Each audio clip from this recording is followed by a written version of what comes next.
कहानी का नाम पति पत्नी का प्यार। शादी की वर्षगांठ की पूर्व संध्या पर हम दोनों पति पत्नी बालकनी में साथ में बैठे चाय की चुस्कियां ले रहे थे। खिड़की खुली थी।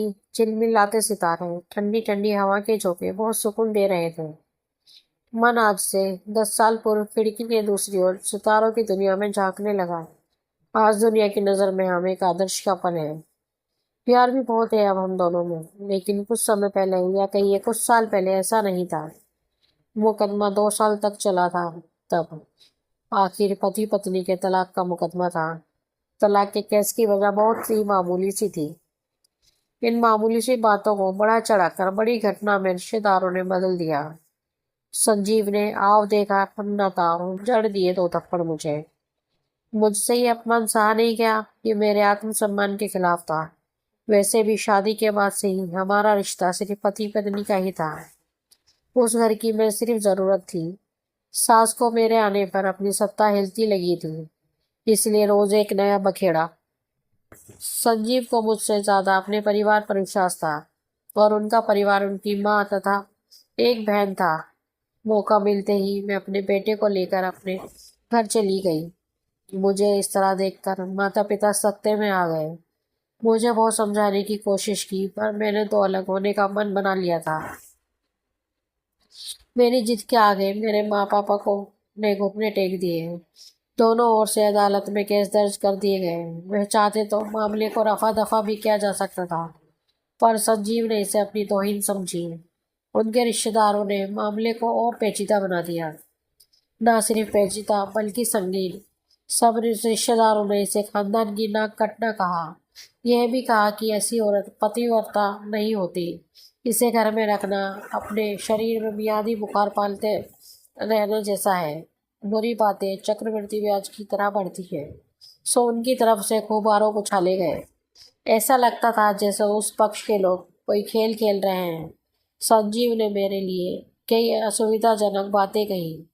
संजीव ने मुझ पर चरित्रहीनता का, तो हमने दहेज उत्पीड़न का मामला दर्ज कराया। 6 साल तक शादीशुदा जीवन बिताने और एक बच्चे के माता पिता होने के बाद आज दोनों तलाक के लिए लड़ रहे थे। हम दोनों पति पत्नी का हाथ में तलाक के लिए के कागजों के प्रति थी। दोनों चुप थे, दोनों शांत, दोनों निर्विकार। मुकदमा 2 साल तक चला था। 2 साल तक हम पति पत्नी अलग रहे थे, और इन 2 साल में बहुत कुछ झेला था। मैंने नौकरी ढूंढ ली थी। बेटे का दाखिला एक अच्छे स्कूल में करा दिया था।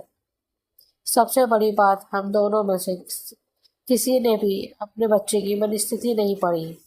बेटा हमारे अलग होने के फैसले से खुश नहीं था, पर सब कुछ उसकी आंखों के सामने हुआ था, तो वह चुप था। मुकदमे की सुनवाई पर दोनों को आना होता। दोनों एक दूसरे को देखते जैसे पत्थर आपस में रगड़ खा रहे हो। दोनों गुस्से में होते, दोनों में बदले की भावना का आवेश होता। दोनों के साथ रिश्तेदार होते जिनकी हमदर्दी में जरा जरा विस्फोटक पदार्थ भी छुपा होता। जब हम पति पत्नी कोर्ट में दाखिल होते तो एक दूसरे को देखकर मुंह फेर लेते, जैसे जानबूझकर एक दूसरे की उपेक्षा कर रहे हो। वकील और रिश्तेदार अक्सर उनके साथ होते। दोनों पक्ष के वकील द्वारा अच्छा खासा सबक सिखाया जाता है कि हमें क्या कहना है।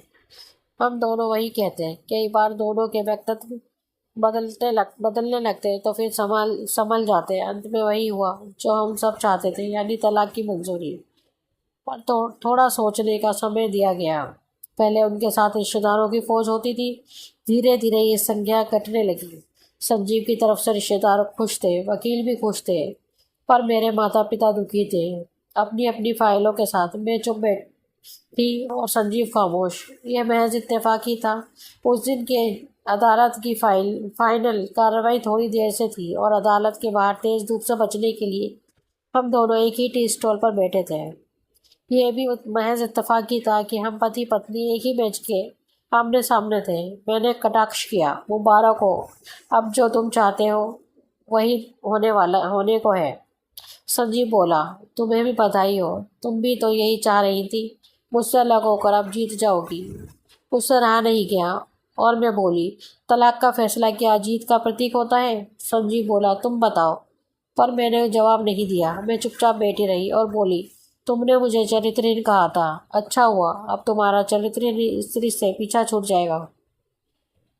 संजीव, वो मेरी गलती थी, मुझे ऐसा नहीं कहना चाहिए था। मैंने बहुत मानसिक तनाव झेला है। मेरी आवाज़ सपाट थी, ना दुख ना गुस्सा। संजीव ने कहा, जानता हूँ, पुरुष इस हथियार से स्त्री पर वार करता है जो स्त्री के मन और आत्मा को लहूलुहान कर देता है। तुम बहुत उज्जवल हो। मुझे तुम्हारे बारे में ऐसी गंदी बात नहीं करनी चाहिए थी। मुझे बेहद अफसोस है। मैं चुप रही। संजीव को एक बार देखा। कुछ पल चुप रहने के बाद उसने गहरी सांस ली। कहा, तुमने भी तो मुझे दहेज का लोभी कहा था। गलत कहा था। संजीव की ओर देखते हुए बोली। कुछ देर और चुप रही और बोली, मैं कोई और आरोप लगाती, लेकिन मैं नहीं। प्लास्टिक के कप में चाय आ गई। मैंने चाय उठाई। चाय जरा सी छलकी। गरम चाय मेरे हाथ पर गिरी और हाथ झटका। संजीव के मुंह से उसी क्षण ओह की आवाज़ निकली। दोनों ने एक दूसरे को देखा। तुम्हारी स्लीप डिस्क वाला दर्द कैसा है? संजीव का पूछना थोड़ा अजीब लगा। जवाब दिया, ऐसा ही है, इलाज चल रहा है और बात खत्म करनी चाहिए। तुम्हारे हार्ट की क्या कंडीशन है? फिर अटैक तो नहीं पड़ा? मैंने पूछा। हार्ट, डॉक्टर ने स्ट्रेन, मेंटल स्ट्रेस कम करने को कहा है, उसने जानकारी दी। एक दूसरे को देखा, देखते रहे एकटक, जैसे आपस के चेहरे पर छपे तनाव को पढ़ रहे हो।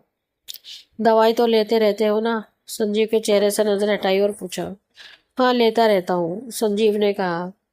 तब आज तुम्हारी सांस क्यों फूल रही है? बीपी की गोली समय से लेते हो? बरबस मुंह से हमदर्द लहजे में कहा। आज भूल गया, शायद कुछ इस वजह से, और कुछ कहते कहते मैं रुक गया। कुछ कुछ तनाव के कारण। मैंने बात पूरी की। वे कुछ सोचते रहे, फिर बोले, तुम्हें 15 लाख रुपए देने हैं और 20,000 रुपये महीना भी। हाँ, फिर? मैंने पूछा। नोएडा में फ्लैट है, तुम्हें तो पता है। मैं उसे तुम्हारे नाम कर देता हूँ। 15 लाख रुपये फिलहाल मेरे पास नहीं है, उसने अपने मन की बात कही। नोएडा वाले फ्लैट की कीमत तो 30 लाख रुपये होगी। मुझे सिर्फ 15 लाख रुपये चाहिए। अपनी बात स्पष्ट की। बेटा बड़ा होगा, 100 खर्च होते हैं, वे बोले। वो तो तुम 20,000 रुपये महीना मुझे देते रहोगे? मैं बोली। हाँ, जरूर दूंगा। 15 लाख रुपये तुम्हारे पास नहीं है तो मुझे मत देना, उससे कहा। मेरी आवाज में पुराने संबंधों की गर्द थी। वे मेरा चेहरा देखते रहे। संजीव को देख रही थी और सोच रही थी, कितना सरल स्वभाव है इनका। जो कभी मेरे थे, कितने अच्छे थे। मैं भी शायद कहीं सपने में, शायद संजीव भी यही सोच रहा था। दूसरों की बीमारी की कौन परवाह करता है? ये करती थी परवाह, कभी जाहिर भी नहीं होने देती थी। कितनी संवेदना थी इसमें। मैं अपनी क्रोध के नशे में रहा। काश जो मैं इसके जज्बे को समझ पाता। हम दोनों चुप थे, बेहद चुप, दुनिया भर की आवाज़ों से मुक्त होकर खामोश। दोनों भीगी आंखों से एक दूसरे को देखते रहे। मुझे एक बात कहनी है, उसकी आवाज़ में झिझक थी। कहो, मैंने सजल आंखों से उसे देखा। डरता हूँ, संजीव ने कहा। डरो मत, हो सकता है तुम्हारी बात मेरे मन की बात हो। तुम बहुत याद आती रही, वे बोले। तुम भी, मैं एकदम बोली। मैं तुम्हें अब भी प्यार करता हूँ। मैं भी, तुरंत मैंने भी कहा। दोनों की आंखें कुछ ज्यादा ही सजल हो गई थी। दोनों की आवाज जज्बाती और चेहरे मासूम। क्या हम दोनों जीवन को नया मोड़ नहीं दे सकते? संजीव ने पूछा। कौन सा मोड़? पूछ ही बैठी। मुझे माफ कर दो, मैं गलत था। सच कह रही थी तुम। मैंने कभी भी तुम्हारी इच्छाओं को नहीं समझा। मैं तुम्हारा गुनहगार हूँ। तुम्हारी इच्छाओं का गला घोटा है मैंने। उनके इस भोलेपन ने मुझे एक पल में पिघला दिया। खुद को रोक ना सकी और उनके गले लग गई। उनकी आंखों से झड़ते आंसुओं ने मेरा माथा गीला हो गया था। अब हम हमेशा साथ रहेंगे, एक साथ, पति पत्नी नहीं बल्कि बहुत अच्छे दोस्त बनकर। ये पेपर, ये अर्जी, मैंने पूछा, फाड़ देते हैं, संजीव ने कहा और अपने हाथ से तलाक के कागजात फाड़ दिए। हम दोनों उठ खड़े हुए, एक दूसरे का हाथ में हाथ डालकर मुस्कुराए। दोनों पक्षों के वकील हैरान परेशान थे। दोनों पति पत्नी हाथ में हाथ डाल घर की तरफ चले गए। सबसे पहले हम दोनों मेरे घर आए। माता पिता से आशीर्वाद लिया। आज उनके चेहरे पर एक संतुष्टि थी। 2 साल बाद माँ पापा को इतना खुश देखा था। फिर हम दोनों बेटे के साथ इनके घर, हमारे घर, जो सिर्फ पति पत्नी का था, 2 दोस्तों का था। वक्त बदल गया और हालात भी।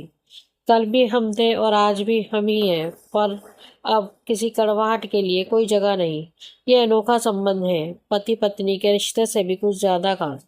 दोस्तों, आपको हमारी कहानी ये कैसी लगी, प्लीज हमें कमेंट में बताएं। अगर कहानी पसंद आई हो तो हमारे